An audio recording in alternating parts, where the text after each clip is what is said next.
let's talk about the likelihood of impeaching Sara ngayon. Well, uphill pa rin siya dahil kulang sa panahon, no? Uphill pa rin siya. Lalo na mayroon pang inihintay na ika-4 na articles of impeachment, di ba? Tapos sabi nga natin ay may mga malalaki pa ring rally na nakaamba yung Iglesia ni Cristo. Bagaman binago na nila yung mensahe. Hindi na clearly or overtly anti-impeachment. Peace rally na.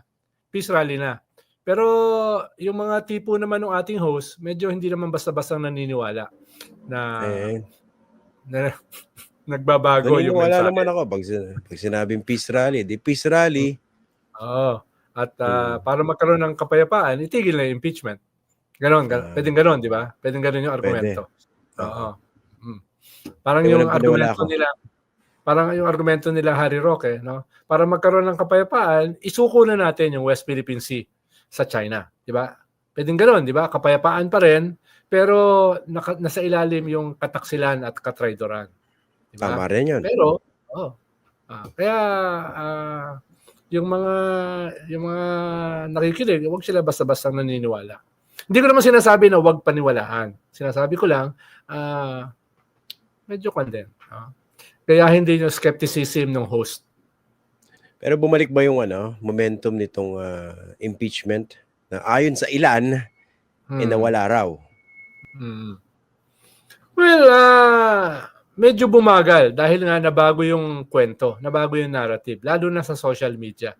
No? Pero ngayon ay nagsisimula uling bumalik. Lalo na dahil dito sa mga lumalabas again na mga kasalanan ng mga Duterte. Hindi lang dito sa New York Times article, kundi sa mga iba pa. Kaya medyo naibabalik na naman yung kwento. No? Without sacrificing yung kwento tungkol dito sa national budget. Okay. Dahil patuloy naman na magiging issue yan, sila smiling assassin, hindi naman natutulog yan. No? Oo. Diba? Kahit hating gabi, bumabalan siya. Diba? Oo. Tapos si Justice Carpio, mukhang sinasabi niya, magka-file pa rin sila ng kaso sa Supreme Court. No? Yung mga nurses, pinaplano rin mag-file ng kaso sa Supreme Court tungkol dito sa pag-zero sa PhilHealth, no? etc. So, tingin ko hindi naman bibitawan yan. Pero wag nating kalimutan yung mga halimaw. Yung mga halimaw. Okay. Ganda ng ending Huwag kalimutan yung mga halimaw. Okay. Maraming salamat, Senator. Pero baka meron kayong babatiin dyan bago tayo magtapos. Meron pa ba? Well, mismo yung nagtitinda ng mani doon sa strawberry farm sa Trinidad. Sabi, ikaw yung kasama nung di ba? Nung Christian Esguerra. Di ba ikaw yung kasama nun? Tapos, anong pangalan mo? No? Sabi niyang gano'n. Alden Richards. Ang natatandaan ko yung host, yung Christian Esguerra. No? Doon sa kwan. Tapos, nung bumibili ako ng strawberry jam, lumapit sa akin yung tindero. No? Sabi niya, di ba ikaw yung paminsan-minsan nag-guest doon sa Fox First, no? Yung hindi maalala yung pangalan ko, no?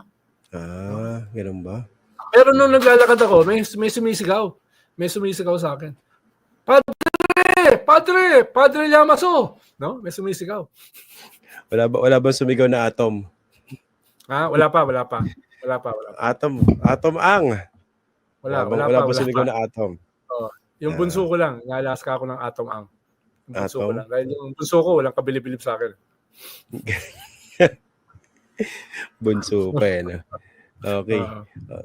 Sige, Senator, maraming salamat. Batiin mo yung mga fans mo sa Baguio.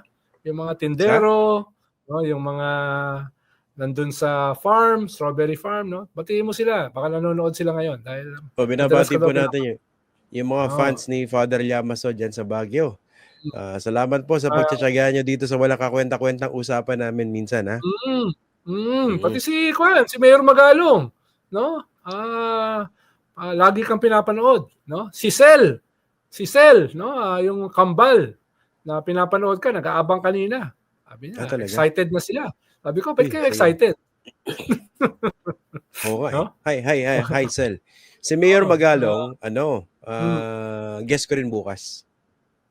Sabi nga niya, no? Sabi nga niya. Guest ko Magkasunod siya sila kanina ni, guest ko sa? siya sa StoryCon, no? Mm. Ayun. Magkasunod sila ni Father Flavi. Yun. Yun. Ayan. Kaya masaya. Kaya, May nagtatanong dito, may pasalubong ba raw akong strawberry? I siyempre doubt it. meron. Siyempre Siyempre, meron. Kaso, kinain ko na. kaso hindi ko, baka mabulok. Kaya bago mabulok, kakainin ko na. No? Bago Alam ko mabulok, na eh. kakainin ko na. No? Alam ko na Oo. yan eh. Oo. Alam ko na yan. Oo, si Jun Reyes, yung may-ari ng restaurant, Manjamo, na kinainan namin ni Mayor kanina, no? Si Jun Reyes. Meron din siyang restaurant dito sa Makati, Manjamo rin yung pangalan. Subukan mo 'yon. Subukan mo 'yon, Christian, no? Bibigyan kita ng 2% discount. Masyado yatang malaki yun. Baka naman pwedeng gawing 1% na lang. Nahiya naman ako. Sige, sige. Basta Sige. kumain ka, masarap. Kainin mo Sige, yung 4 cheese pizza na may burrata sa gitna. May burrata cheese. So 5 cheese na. Dahil hindi kasama yung burrata do sa 4 cheese. Yun yung So, malaking tipak 4 + 1. ng keso sa ibabaw, di ba? 4 + 1 = 5. Tama na yung mathematics ko, di ba? Lagi mo tinatawanan yung mathematics ko. Hindi, bilib na bilib ako eh. Sige, order ako niyan, no? Minsan, pag napadpad tayo dyan, Manjamo, no? Kainan yata na mayayaman yan, eh, no? Hindi naman. Ako naman, competitive naman yung price nila. No? Para sa isang sa isang tunay na Italian restaurant, na Italian yung chef. Italian yung magwe-welcome sa iyo sa pintuan at yung magtatanong kung masarap yung kinakain mo. Para sa isang ganung mura na yung kanilang presyo. Although dinadayo yan ng mga ambassador. Dahil sabi nila, ang tunay daw talaga yung crust ng pizza. Talagang Italian. Tapos yung pasta, talagang tunay na Italian na pasta. Ang problema ko, nakatulala ako sa kanila habang pinapaliwanag nila.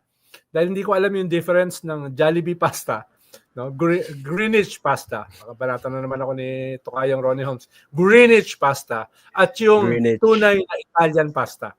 No? Okay. Sige, mukha na natin mag-seminar dyan. Tunay daw. Tunay. Mukha yan yung mga brick oven pizza, no? Yeah. Yung mga margarita.